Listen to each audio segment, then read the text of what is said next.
இப்போ இந்த 92ல் ஜெயலலிதா அவர்களை நான் பார்த்து பேசினது. அதன் பிறகு தொடர்ச்சியாக என்னுடைய வெட்டிங் டே, பர்த்டே, அப்புறம் நாங்கள் ஏதாவது ஃபாரினுக்கு போகிறதுனாக்க ட்ராமா ட்ரூப்போட போய் ஆசீர்வாதம் வாங்கிக்கிறது, பிளெஸ்ஸிங்ஸ் வாங்கிக்கிறது அவங்கக்கிட்ட. அதுக்கு அடுத்தது வேறு ஏதாவது எனக்கு ஃபாரினில் அவார்டு கிடைச்சது, வேறு ஏதாவது அவார்டு வாங்கினேன்னா அதை காமிச்சு, அது மாதிரி அதிமுக மந்திரிகள் கூட சந்திக்காத அளவுக்கு நான் ஜெயலலிதா அவர்களை பல முறை சந்தித்திருக்கிறேன். அப்போது ஒருத்தர் சொன்னார், அண்ணே இது அடிக்கடி நீங்கள் போய் என்ன சிஎம்ஐ பார்க்குறீங்க, இது உங்களுக்கு இடைஞ்சலாக போயிடுமே, ஒருவேளை நீங்கள் கட்சிக்கு வந்தானா? இல்லைப்பா, நான் எந்த கட்சியும் சேர்ந்தவனே கிடையாது. முதலமைச்சர் எனக்கு நல்ல என்னுடன் அன்பாக இருக்கிறார், அது எனக்கு போரும், அவ்வளோதான். அதே சமயம் கலைஞருடையும் எனக்கு நல்ல ஒரு பழக்கம் இருக்கிறது. ஏன்னா ராமநாராயண படம்லாம் நான் நடிக்கிறதுனால அந்த படங்கள்லாம் முதல் காட்சியை கலைஞருக்கு போட்டு காட்டும் போது நானும் பல முறை போய் பார்த்துருக்கேன். அவரும் நல்லபடியாக தான் பேசுவார் என்கிட்ட. அவ்வளோதான். நான் கட்சிக்காரன்லாம் கிடையாது. தேர்தல் நேரத்தில் என்னை சரியான நபர்கள் அழைத்தால் நான் போய் பிரச்சாரம் பண்ணுவேன் அப்படின்னு சொன்னேன். இந்த ராஜீவ்காந்தியுடைய அசாசினேஷன் நடந்த பிறகு தேர்தலில் கூட்டணி மாறியது. அதிமுக அண்டு காங்கிரஸ் கூட்டணி வந்தது. நான் போய் நிறைய பேர்கிட்ட அந்த இதில் நிறைய பேசினேன், ஃபுல் பிரச்சாரம் பண்ணினேன், அந்த கூட்டணிக்காக பிரச்சாரம் பண்ணினேன். அப்போ அந்த பிரச்சாரத்தை முடிஞ்சு கூப்பா கிருஷ்ணன் கூட ஜெயிச்சிட்டார். திருச்சியில் அவர் ஜெயிச்சு மந்திரியாக இருக்கிறார். நான் இன்னொரு நாளைக்கு ட்ராமாவுக்கு போகிறதுக்காக இந்த ஃபஸ்ட் ஏசி கம்பார்ட்மெண்ட்டில் ஏறுறேன். அந்த கம்பார்ட்மெண்ட்டில் இவர் உட்காந்துருக்கார். என்னென்ன பார்க்கவே முடியல உங்களை அப்படின்னார். முயற்சி பண்ணால் தான் பார்க்க முடியும் சார், என்னை யார் வேணால் எப்போ வேணால் பார்க்கலாம். நான் உங்களை பார்க்குறேங்கிறத சொல்கிறீங்களான்னு கேட்டேன். இல்லை நான் உங்களை பார்க்கவே முடியலையேன்னு சொன்னேன். அது என்னங்க பெரிய விஷயம், அடுத்த எலெக்ஷன் வரும்போது நீங்களே பார்ப்பீங்க அப்படின்ட்டு வந்துட்டேன். இதுதான். இதை பற்றி கவலையே விட மாட்டேன். ஐயோ கோச்சிப்பாரோ, அவர் என்ன நினைப்பார். ஏன்னா அந்த வாயிலேருந்து ஒரு வார்த்தை வரும்போது அது சரியாக இருந்ததுன்னா அக்செப்ட் பண்ணுவேன், சரியா இல்லைன்னா என் வாயிலேருந்து பதில் வார்த்தை வந்துடும். அன்னிலேருந்து இன்னி வரைக்கும் நான் அப்படி தான் இருக்கேன். அதனால் பல சங்கடங்களையும் சந்திச்சிருக்கேங்கிறது உண்மையான ஒரு விஷயம். அதுக்காக நான் என்னை மாற்றிக்க முடியும். ஏன்னா என் ஜாதக கட்டத்தில் என்ன இருக்குது அப்படிங்கிறது தான் முக்கியமான ஒரு விஷயம். எனக்கு வாக்கில் சனி, 2ல் சனி எனக்கு. அது கூடிய வரைக்கும் நம்ம வாயில் விழுந்து யாரும் புறப்படாத இருந்தால் அவங்களுக்கு நல்லது, அந்த மாதிரி தான். ஸோ அது முடிஞ்சுது. அந்த இதில் வெற்றியை பெற்று அந்த இது வந்தது ஆட்சி. 91க்கு அப்புறம் தானே 91, 96 கவர்மெண்ட் வந்தது. அப்புறம் தான் இவங்களை சந்தித்ததுக்கு பிறகு எனக்கு 1993 நினைக்கிறேன் சிறந்த நாடக குழு விருது தமிழக அரசால் ஏலேசை நாடக சங்கத்தால் வழங்கப்பட்டது. அப்போது நாகேஷ் அவர்களுக்கும் ஒரு பெரிய அவார்டு கொடுத்தாங்க சினிமா சம்பந்தமாக. அப்போ என் ஃப்ரெண்டு ஒருத்தன் வந்திருந்தான் முடிஞ்சிருக்கு. ஏய் பரவாயில்லடா, நாகேஷுக்கும் உனக்கும் ஒரே ஸ்டேஜில் அவார்டு, ரொம்ப பெருமையாக இருக்குடா அப்படின்னா. யார்? என்னுடைய ட்ரூப்பில் இருக்கிற குருமூர்த்தி தான். அப்போ அதை நான் சொன்னேன், குரு, நாகேஷுக்கு எனக்கும் ஒரே மேடையில் அவார்டு கொடுக்கறது நமக்கு ரொம்ப பெருமையாக இருக்கும். நாகேஷ் எவ்வளோ வருத்தப்பட்டுப்பார் யோசிச்சு பார்த்தியா? இவ்வளோ பெரிய ஆள்னா எனக்கு அவனுக்கும் ஒரே ஸ்டேஜில் அவார்டு அப்படின்னு அவர் யோசிச்சிருப்பா இல்லையா அப்படின்லாம். இவன் கிடிகிடின்னு போய் அங்கே உட்காந்து நாகேஷ் கிட்ட போய் சொல்லிட்டான், சார் சேகர் இந்த மாதிரி சொல்கிறான் அப்படின்னு கூப்பிட்டேன். ஏன்டா, எனக்கு கொஞ்சம் லேட்டாக கிடச்சிருக்கு, உனக்கு சீக்கிரம் கிடச்சிருக்கு, அவ்வளோதானே, இதில் என்ன பெரிய விஷயம். நமக்கு அந்த மாதிரி நினைப்பு தான். உடனே நானே என்றைக்கும் உயர்ந்தவன் அந்த மாதிரி நினைப்பெல்லாம் நமக்கு கிடையாது. என்னை விட உயர்ந்தவர்கள், திறமைசாலிகள் எல்லா இடத்துலையும் இருக்கார்கள். ஆனால் இந்த விருது என்பது காலங்காலமாக அரசுக்கு பிடித்தவர்களுக்கு மட்டுமே வழங்கக்கூடிய ஒரு விருதாக இருக்கிறது. அவ்வளோதான். அதுக்கு மேலே அது ஒன்றுமே பெருசாக எனக்கு இந்த அரசு விருது கிடைக்கலையே அப்படின்னா ஒருவேளை அவங்க அரசாங்கத்துக்கு நெருக்கமாக இல்லைன்னு அர்த்தம். அவ்வளோதான், அதுக்கு மேலே ஒன்றுமே கிடையாது. இது ரொம்ப சிம்பிளான விஷயம், யதார்த்தமான உண்மை. இது 93 சிறந்த நாடக குழு விருது கிடைச்சது. ஒரு கலைவாணர் விருது 1992, அது சினிமாவில் கிடைச்ச விருது, கலைவாணர் விருது அப்படிங்கிறது. அது நகைச்சுவைக்காக கொடுத்தாங்க. ஆக்சுவலாக இன்னி வரைக்கும் எனக்கு புரியலை, என்ன நகைச்சுவை நடிகர்னு நிறைய பேர் சொல்லுவாங்க. ஆனால் நான் வெறும் நகைச்சுவை கதாபாத்திரம் எந்த படத்துலையுமே பண்ணதே கிடையாது. ஒரே ஒரு படமோ என்னமோ தான் தனியாக சக்தி லீலைங்கிற படத்துக்கு பண்ணியிருக்கேன்னு நினைக்கிறேன். ஒரே ஒரு தனி எபிசோடு அது. மற்ற படத்துலலாம் நகைச்சுவை படங்களில் கதாநாயகனாகத்தான் நான் நடிச்சிருக்கேன். சரி, பரவாயில்ல, நம்மளை எப்படி கூப்பிட்டா என்ன, அதனால் அதை பற்றி நான் பெருசாக எடுத்துக்கிறதுக்கு கிடையாது. ஆனால் கூப்பிட்ற லெவலில் நம்ம இருக்கோம்ல, அது போகிறோம் அப்படின்னு. அந்த காலத்துலேயே என்ன சொல்லுவாங்க, ஆம்பளை சிலுக்கும்பாங்க.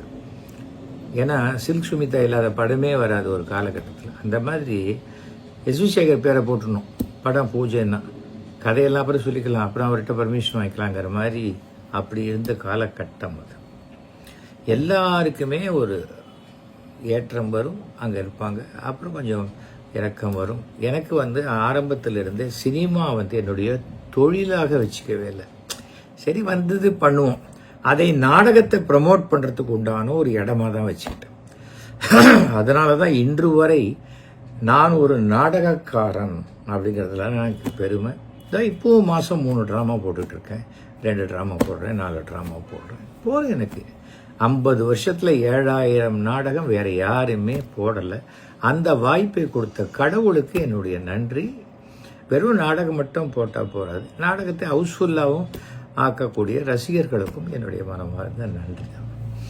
ஆச்சு, இது கொடுத்தாச்சு. அப்புறம் கலைமாமணி அவார்டு தான் வாங்கலை நம்ம இன்னும். அந்த மாதிரி இருக்கும்போது ஒரு நாள் காலையில் சிஎம்ஐ பார்க்க போகிறோம், போயஸ் கார்டன். நம்ம வரோம், அடுத்தால பார்க்கணும். அந்த மாதிரி ஏதாவது டைம் சொல்லிவிட்டா அவங்க டைம் சொல்லிவிடுவாங்க, இந்த டயத்துக்கு வாங்கன்ட்டு. அந்த டயத்துக்கு போகிறேன். வாசலில் அப்போ தான் ஏதோ கிளம்புறதுக்கு நிற்கிறாங்க. என்ன மிஸ்டர் சேகர், என்ன விஷயம், திடீர்னு காலங்கரத்தால் வந்திருக்கீங்க? இல்லைம்மா, ஒரு விஷயம்ட்டு. என்ன விஷயம்? ஞாபகம் ஏதோ சொல்ல வந்தேன். அப்போது மிஸ்டர் சம்பத்துன்னு அவர் IASPA இருந்தார். அவர் அங்கே ஏதோ ஃபைலில் கையெழுத்து வாங்கிட்டு இருந்தார். அப்போது என்னை கேட்டாங்க, ஆமாம் நீங்கள் கலைமாமணி அவார்டு வாங்கிட்டீங்களா அப்படின்னா. இல்லைம்மா, எனக்கு கலைமாமணி இன்னும் கொடுக்கல. ஆனால் RS மனோகர் சார் என்ன பண்ணிட்டாரு, எனக்கு அனுப்புகிற லெட்டர்லலாம் கலைமாமணி SV சேகர்னே போட்டு அனுப்பிச்சிட்டாரு. அப்புறம் அவர்கிட்ட கேட்டேன், என்ன சார் கலைமாமணி போட்டு, கலைமாமணி கொடுத்ததா வச்சுக்கோங்களேன் அப்படின்னு தமாஷா சிரிச்சுக்கிட்டே சொன்னார் அவர். இது என்ன பிரச்சனைன்னா, நாம் நகைச்சுவை பண்ணுறதுனால யார் வேணால் நம்மகிட்ட நகைச்சுவையாக பேசலான்னு நினச்சிட்டுருவாங்க. நான் சொன்னேன், நல்ல விஷயந்தான் சார், கலைமாமணி போட்டது நல்ல விஷயந்தான், அப்படியே அந்த 3 பவுனும் 4 பவுனும் அதையும் கொஞ்சம் கொடுத்து அனுப்பிச்சிட்டா நல்லாயிருக்கும் அப்படின்னு சொன்னேம்மா அப்படின்னு. என்னது உங்கள் விஷயம் எல்லாமே காமெடியாக இருக்க, இது என்ன இது சம்பத் அப்படின்னு கூப்பிட்டாரு அந்த IAS ஆஃபீஸர் இருந்தார். இவர் பேரை சேர்த்துக்கங்க. எதுக்குமா அப்படின்னு. கலைமாமணிக்கு தான் அவங்க பேர் தான் சேர்த்துக்க சொன்னேன் அப்படின்னாங்க. அதாவது அன்றைக்கி காலத்தாலே லிஸ்ட்டு வந்துருச்சு பேப்பரில், அந்த லிஸ்ட்டில் நம்ம பேர் கிடையாது, ஆனால் சேர்த்துக்க சொல்கிறாங்க. அதுக்கு 1 வாரம் கழிச்சோ 10 நாள் கழிச்சோ நடக்கிற ஃபங்க்ஷனில் என்னை கூப்பிட்டு கலைமாமணி கொடுக்குறேன். நான் சொன்னது புரிஞ்சது இல்லையா? அரசுக்கும் அதிகாரத்தில் இருப்பவர்களுக்கும் நம்மளை பிடித்தால் நம்ம திறமை வெளியில் வரும், இல்லைன்னா வர வாய்ப்பு இல்லை. அதுக்கு வாய்ப்பில்லை ராசா அப்படிங்கிறது தான். அதனால் யாருக்காவது அவார்டு கிடைக்கலன்னா தயவு செஞ்சு வருத்தமே படாதீங்க. உங்களை மக்கள் ஏற்றுக்கொள்ளும் வரை நீங்கள் தான் கிங். இது அதுக்காக சொல்கிறேன். எனக்கு அந்த விருது வரலையே, இந்த விருது வரலையே. இன்றைக்கெல்லாம் விருது கொடுக்கறதுக்கு 108 ஆர்கனைசேஷன் இருக்குது. அதுவும் ஜனவரி 1ஆம் தேதி பார்த்தீங்கன்னா அத்தனை விருது எல்லா இடத்துலையும் கூப்பிடுவாங்க, கட்டையாக கொடுப்பாங்க. விருது கொடுக்கறதுக்குன்னே அப்போது ஒருத்தர் தான் மா விஜயன்னு பேர். அப்புறம் சொன்னேன், இத்தனை பேருக்கு விருது கொடுத்த மா விஜயனுக்கு நம்ம ஒரு விருது கொடுக்கணும். அப்படின்னு சொல்லுவேன். இப்போ பார்த்தா ஜனவரி 1ஆம் தேதி அன்றைக்கி எல்லா ஆர்டிஸ்டும், நடிக்கிற ஆர்டிஸ்ட்டு, நடித்த ஆர்டிஸ்ட்டு, நடிக்க ஆசைப்படுற ஆர்டிஸ்ட் எல்லாரையும் கூப்பிட்டு விருது கொடுத்து அதை ஒரு ஃபங்க்ஷன் ஆக்கி யூடியூப்பில் போட்டு துட்டு பண்ணி ஏதோ நடந்துக்கிட்டு இருக்குன்னு வச்சுக்கோங்களேன். அதனால் அரசு விருதுங்கிறதுனால ஒரு பத்மஸ்ரீயே உங்களுக்கு கொடுத்தா கூட அதை நீங்கள் பத்மஸ்ரீன்னு பெருசாக விசிட்டிங் கார்டிலலாம் போட்டுக்க முடியாது. அதை வச்சுக்கிட்டு உங்களை பஸ்ஸில் கூட இலவசமாக விட மாட்டாங்க. அப்போ தான் ஆச்சு என்னுடைய நாடகத்துக்கு வந்தாங்கன்னு சொன்னேன் இல்லையா, அந்த 3000வது நாடகத்துக்கு சும்மா ஒரு சிஎம் வந்தால் ஒரு கோரிக்கை கூடவா இல்லாத இருக்கும். அப்போ நான் மேடையிலேயே சொன்னேன், நாங்கள் ரயில்வேல இப்போ ட்ரெயின்லலாம் போகிறோமா, எங்களுக்கு 50% கன்செஷன் கொடுக்குறாங்க. அதையே நீங்கள் தமிழ்நாட்டில் நம்ம டிரான்ஸ்போர்ட் பஸ்ஸில் நீங்கள் கொடுத்தீங்கன்னா எங்கள் நாடக குழு எல்லாருமே அதில் போயிட்டு வரத்துக்கு சௌரியமாக இருக்கும். எல்லாருக்கும் அந்த பஸ் அந்த பணமும் தமிழ்நாடு அரசுக்கும் வரும் அப்படின்னு சொன்ன உடனே ஆன் ஸ்டேஜ் சொன்னாங்க. அடுத்த நாள் ஜிஓ பாஸ் பண்ணிட்டாங்க. நெக்ஸ்ட் டே அரசாங்கத்தில் ஒரு மேடையில் சொல்லி அடுத்த நாள் பாஸ் பண்ண ஒரு ஜிஓ தமிழக அரசில். நான் நாடக கலைஞர்களுக்குன்னு கேட்டேன், ஆனால் அவங்க அனைத்து கலைஞர்களுக்கும் கொடுத்துட்டாங்க. மேடை நாடகம் பண்ணக்கூடியவங்கன்னு இல்லாமல் பாடுறவங்க, தெருக்கூத்து அதுக்காக போய் மேடையில் போய் பர்ஃபார்ம் பண்ணுறவங்க, அப்புறம் தொழில் முறையாக வாத்தியங்கள் வாசிக்கிறவங்க, அந்த மாதிரி எல்லாருக்குமே கொடுத்தாங்க. கிட்டத்தட்ட நாங்கள் ஒரு 4-5 வருஷம் போகாத பஸ்ஸே கிடையாது. அந்த மாதிரி ஃபுல் பஸ் எடுத்துக்கிட்டுருவோம். நாங்கள் 30 பேர் இருப்போம். 55 சீட்னா 55 சீட்டையும் எடுத்துட்டுருவோம். பட் நாங்கள் வந்து 56 சீட்டுக்கு நாங்கள் என்ன பண்ணோம், 25-26 சீட்டு தானே பணம் கட்ட போகிறோம். நாங்களே 30 பேர் இருப்போம். பரவாயில்ல, ஃபுல் பஸ் நம்மக்கிட்ட தான் இருக்கும். அந்த மாதிரி பண்ணினோம். ஆனால் அது என்னமோ பெரிய நடைமுறையில் இங்கேருந்து ஒரு டிபார்ட்மெண்ட்லேருந்து பணம் இன்னொரு டிபார்ட்மெண்ட்டுக்கு போகாததுனால அப்புறம் கொஞ்ச நாள் கழிச்சு அது ஒரு பெருசாக எடுத்துக்கொள்ளப்படவில்லை. அதே சமயத்தில் அப்போது சிஎம் கிட்டே சொன்னேன், இந்த கலைமாமணி விருது கொடுக்குறீங்கம்மா, அந்த கலைமாமணி விருது அவங்களுக்கு வந்து ஒரு வாழ்நாள் கௌரவமாக, அது ஒரு நாள் கூத்து, அன்றைக்கி ஒரு அவார்டு கொடுக்குறாங்க, போடுறாங்க, மாலை போடுறாங்க, ஃபோட்டோ வருது, போயிடுது. அதற்கு பிறகு அந்த கலைமாமணி பரிசு பெற்ற கலைஞர்கள் வாழ்நாள் முழுவதும் தமிழக அரசு பஸ்ஸில் இலவசமாக ட்ராவல் பண்ணுறதுக்கு நீங்கள் கொடுக்கணும்னு கேட்டேன். அது பெருசாக அப்போ நடக்கலை. இல்லை மிஸ்டர் சேகர், எல்லாம் பஸ்ஸெல்லாம் லாஸ்ட்டில் போயிட்டுருக்கு அப்படின்னாங்க. சரி, இது வேண்டாமா, இந்த ஜுனைல் டயபெட்டிஸ், சிறு குழந்தைகளுக்கு வரக்கூடிய சர்க்கரை நோய் இருக்காங்க இல்லையா, அந்த குழந்தைகள் தினசரி ஆஸ்பத்திரிக்கு போய் ஊசி போட்டுக்கணும். அவங்களுக்கு அதை நீங்கள் ஏதாவது பண்ணினா நல்லாயிருக்கும். என்ன பண்ணணும் நினைக்கிறீங்க? அதான் மருந்தெல்லாம் ஃப்ரீயாக கொடுக்குறாங்க, அதெல்லாம் கரெக்டுமா. அவங்க வந்து ஒரு இடத்துலேருந்து ஒரு கவர்மெண்ட் ஹாஸ்பிட்டல் போகிறதுக்கு பஸ் சார்ஜ் அவங்க அப்பாவோ அம்மாவோ கூட போனோம். அந்த குழந்தைகளை நீங்கள் வந்து ஃபிசிக்கலி சேலஞ்சு அப்படிங்கிற கேட்டகரியில் கொண்டு வந்துட்டு பஸ்ஸில் இலவசமாக கொடுக்கலாம் நீங்கள் அப்படின்னு. இல்லை சேகர், எல்லாம் இலவசம் தான், எப்படி பஸ்ஸே லாஸ்ட்டில் போகுது. நான் சொன்னேன், ஒரு நாளைக்கு வித்தவுட் டிக்கெட்டில் எத்தனை பேர் போகிறாங்க தெரியுமாம்மா, அதை விட குறைச்சலாக தான் இது இருக்கும். பட் நான் கோரிக்கை தான் வைக்க முடியும், அதை பண்ணணும் பண்ணாதது உங்கள் இஷ்டம் அப்படின்னு சொன்னேன். அதற்கு பிறகு எதுக்காக போனேன்னா, சிஎம் வீட்டு காலங்காலத்தால் அந்த அப்போ அதுக்கு முன்னாடி கொஞ்சம் லிட்டில் இந்த கவர்னர் ஆட்சி மாதிரி இருந்ததுனால என்ன ஆயிடுச்சு, வருஷம் இந்த சிறு தயாரிப்பு படங்களுக்கு வந்து ஒரு 3 லட்சம் ரூபா சப்சிடி கொடுப்பாங்க. அந்த சப்சிடியை நிறுத்திட்டாங்க. கிட்டத்தட்ட 76 படமும் என்னமோ, அதை நம்ம கேட்டு வாங்கி கொடுத்துடலாம். நம்ம சக தயாரிப்பாளருக்கும் சௌரியமாக இருக்கும். பக்கத்து இலைக்கு பாயசம் கேட்ட மாதிரி நம்ம படம் ஒன்று இருக்குது, அப்போ ஆவதெல்லாம் பெண்ணாலேன்னு ஒரு படம். அது வந்து 8 வருஷம் கழிச்சு அதை வாங்கி எடிட் பண்ணி திருப்பி ரீரிலீஸ் பண்ணி ஃபஸ்ட்டு டைம் அதை ரிலீஸ் பண்ண படம். அது 83ல் இது பண்ண படத்தை 90ல் ரிலீஸ் பண்ணேன். அதனால் 91ல் அந்த பீரியடில் கேட்கலாம் அப்படிங்கிறது தான் போனேன். சரி, என்ன கம்பெனி அது அப்படின்னாங்க. இல்லை, பேர் சொன்னால் நீங்கள் கோச்சிக்கூடாது அப்படின்னு. அப்படி என்ன பேர் அது அப்படின்னாங்க. எல்லாம் நின்றுட்டே பேசிகிட்டு இருக்காங்க அந்த போர்ட்டிக்கோவில். அது சன்ரைஸ் ஃபிலிம்ஸ் அப்படின்னு. சன்ரைஸ் ஃபிலிம்ஸ், ஆமாம், தமிழில் சொன்னால் உதயசூரியன். அது உங்களுக்கு பிடிக்குமா பிடிக்காதான்னு தெரியாது. பட் இது ராமநாராயணனுடைய கருமாரி கந்தசாமி, ஜெயதுரை அவங்கெல்லாம் சேர்ந்து நாங்கள் 4 பேர் ஆரம்பித்த கம்பெனி இது. மிஸ்டர் சம்பத் அப்படின்னு கூப்பிட்டேன். சம்பத், இந்த படத்துக்கு அந்த 3 lakhs சப்சிடி இது பண்ணிவிடுங்க, சாங்ஷன் பண்ணிவிடுங்க. அவ்வளோதான், கொடுத்தாச்சு. நான் சொன்னேன், இல்லைம்மா, மொத்தம் 76 படம் இருக்குது. இதை பாருங்கள் மிஸ்டர் சேகர், நம்மகிட்ட அவ்வளோ பணம் இல்லை, உங்களுக்கு கொடுத்துட்டேன்ல, நீங்கள் வாங்கிக்கோங்க.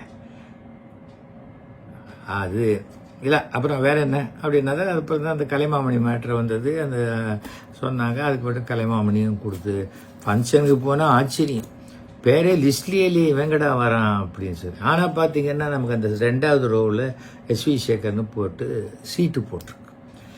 அதுதான் நான் இன்றைக்கி சொல்லுவேன். சில பேர் இருக்காங்க, சில கட்சிகள் இருக்காங்க, என்றைக்குமே நம்ம ஆளுங்கட்சியோட ஆதரவுலையும் தொடர்புலையும் இருக்கணும்னு நினைக்கிறதுக்கு காரணம் என்னன்னா, அவர்கள் எதிர்பார்க்கக்கூடிய சலுகைகள் பாக்கி இத்தியாதிகள் எல்லாமே கிடைக்கணும் அப்படிங்கிறது ஒரு விஷயம். என்னை பொறுத்த வரைக்கும் நான் யாரையும் விரோதிச்சுக்கிறதுக்கு ஆசைப்படவே மாட்டேன். மாற்று கொள்கையுடையவர்கள் கண்டிப்பாக இருப்பாங்க. நான் எனக்கு ஏன் துப்பாக்கி பாதுகாப்பு கொடுத்தாங்க? நான் இந்துத்துவவாதி அப்படிங்கிற ஒரு பிராண்டு வந்ததுனால கொடுத்தாங்க. நான் இந்துத்துவா தான், நான் ஹிந்து தான். ஆனால் என்னால் முஸ்லீம்களையோ கிறிஸ்தவர்களையோ வெறுக்க முடியாது. அவர்களுக்கு அவர்கள் கடவுள், எனக்கு என்னுடைய கடவுள், அவ்வளவுதான். யாராவது ஒருத்தன் தப்பா ஒரு இந்து கடவுளை பற்றி பேசிட்டான்னு சொன்னால் பதிலுக்கு நான் உன் கடவுளை பற்றி பேசுவேங்கிற மனோபாவம் எனக்கு கிடையாது. அதெல்லாம் கடவுளே பார்த்து பாருப்போ அப்படின்னு. இப்போதான் மாறி போச்சு. முன்னெல்லாம் கடவுளே என்னை காப்பாற்றுன்னு கோவிலில் போய் நம்ம வேண்டிப்போம். இப்போ என்னடான்னாக்க பாஜக போன்ற கட்சிகள் கடவுளே நான் உன்னை காப்பாற்றுறேன் அப்படிங்கிற மாதிரி ஆயிடுச்சு. அதுதான் பிரச்சனைங்கிறது என் கருத்து. ரைட்டா தப்பா அதெல்லாம் இல்லை. எனக்கு கடவுளுங்கிறது பிரம்மாண்டம். யார் யாரை காப்பா, நம்ம இவ்வளோன்னு இருக்கும், நம்ம போய் காப்பாற்ற முடியுமா சொல்லுங்கள்?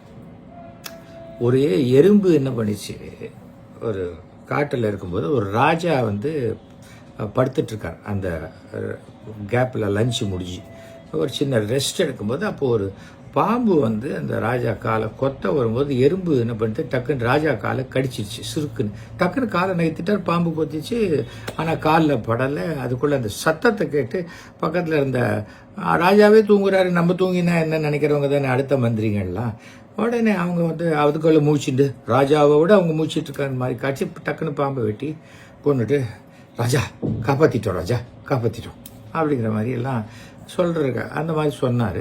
அதற்கு பிறகு ராஜா அப்படி உட்காந்துட்டு, பரவாயில்ல, ஒரு சின்ன எறும்போடு நம்ம உயிரை காப்பாற்றிருக்கோம் பத்தியா அப்படின்னு யோசிச்சுட்டு இருக்கும்போது அந்த எறும்பு டப்புக்குன்னு அந்த பக்கத்தில் ஓடுற அந்த தண்ணியில் விழுந்துருச்சு.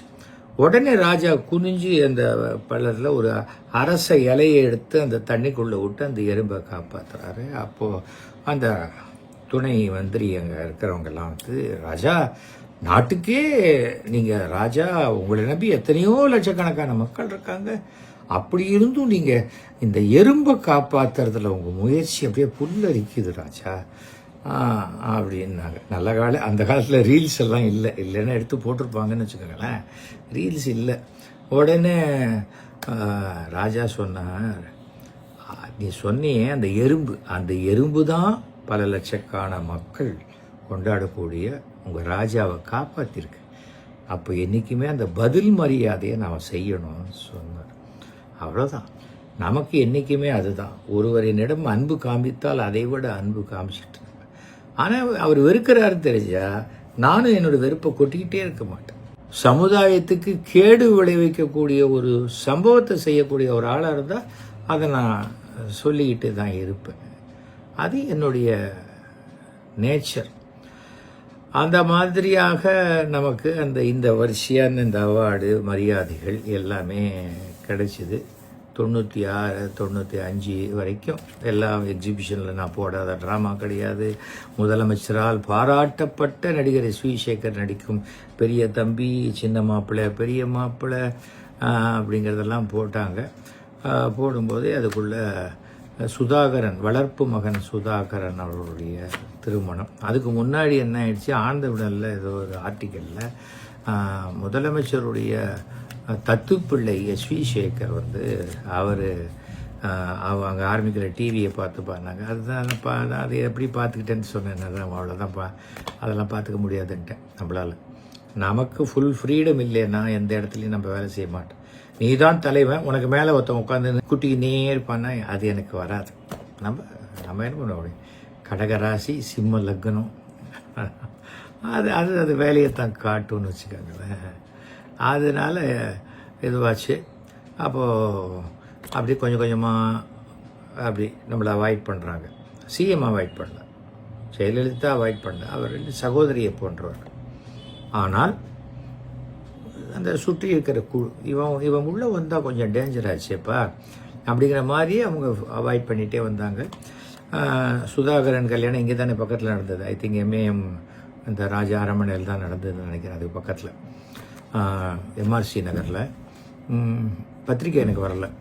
அதுக்கு முன்னாடி எல்லாருக்கும் வெள்ளி தாம்பாளத்தில் இதெல்லாம் வச்சு கொடுத்தாங்க. பத்திரிக்கை வரல. என்னங்க உங்களுக்கு பத்திரிக்கை வரலையா? வரல, கடவுள் ஏதோ வேணான்னு நினைக்கிறார் போல இருக்குன்னு நினச்சேன். அதுக்கு பிறகு பார்த்திங்கன்னா அந்த கல்யாணத்துக்கு யாருக்கெல்லாம் பத்திரிக்கை வந்ததோ, யாருக்கெல்லாம் வெள்ளி பிளேட்டெல்லாம் போச்சோ, ஏஆர் ரஹ்மான் உள்பட பல பேருக்கு இடியிலேருந்தும் இதுலேருந்தும் இன்கம் டேக்ஸ்லேருந்து என்ன கொடுத்தாங்க, என்ன பரிசு கொடுத்தாங்க, ஏது கொடுத்தாங்க, நமக்கு யாரும் வரல. ஏன்னா பத்திரிக்கையே வரலை. அதனால தான் இன்னி வரைக்கும் நினைப்பேன், நம்மளை யாராவது கூப்பிட்டா ஓகே, கூப்பிடலையா ரொம்ப சந்தோஷம் அப்படின்ட்டு மனசார இங்கேருந்து ஒரு அச்சதியை போட்டு விட்டுருவேன். ஓகேயா? ஆச்சு, 96 வரைக்கும் வந்தாச்சு. தொடர்ந்து பேசுவோம். அடுத்தது எலெக்ஷன் வரப்போகுது, புது கூட்டணியெல்லாம் வரப்போகுது, பேசுவோம். இப்போ வந்து இந்த நிகழ்ச்சியை பார்த்துட்ருக்கீங்க. இது வந்து SVES 50 இல்லைன்னா எஸ்வி சேகர் டிவி. இந்த 2 இதுலேயும் யூடியூப்பில் இது 2 பேரில் இருக்குது. அதில் எதில் போட்டாலும் நீங்கள் வந்து லைக் பண்ணுங்கள், ஷேர் பண்ணுங்கள், சப்ஸ்கிரைப் பண்ணுங்கள். ஓகேயா? ஏன்னா அப்படியே 67,000 68,000 தான் இருக்குது. அது ஒரு லட்சத்தை தொட்டதுன்னா கொஞ்சம் கெத்தாக இருக்கும். அதனால தான் நான் இப்போ எல்லா சேனலுக்கும் கொடுக்குறேன், யார் வேணால் போட்டுக்கங்கன்னு சொல்லி. பணத்துக்காக நான் இது நடத்தலை. என் கருத்துக்கள் பெருவாரியான ரசிகர்களையும் மக்களையும் போய் சேரணும்னு. நல்லா இருக்கா? 9841023545 ஃபோன் பண்ணி சொல்லுங்கள். ஓகேயா? மறுபடியும் சந்திப்போம். வணக்கம்.